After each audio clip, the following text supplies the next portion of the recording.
Hey everyone, so in this video, I'm going to show you how to request changes on Upwork.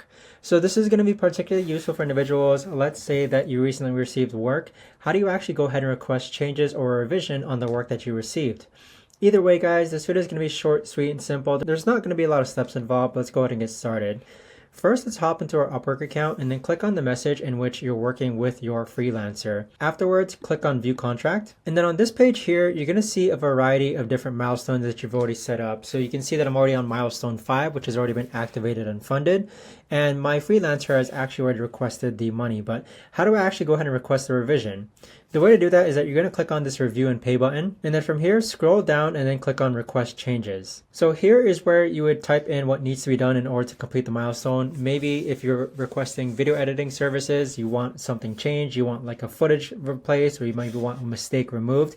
You could also attach file sizes with the max file size of 25 megabytes. But whatever you type in here, you would just click on Request Changes and they would have to actually complete those revisions. So that right there, guys, is the best and easiest way that I know of to actually go ahead and request changes on Upwork. If you guys know of a better or easier way to actually do this, let me know in the comments down below. I would love to know. But thanks so much for watching, everyone, and I'll see you guys all in the next video.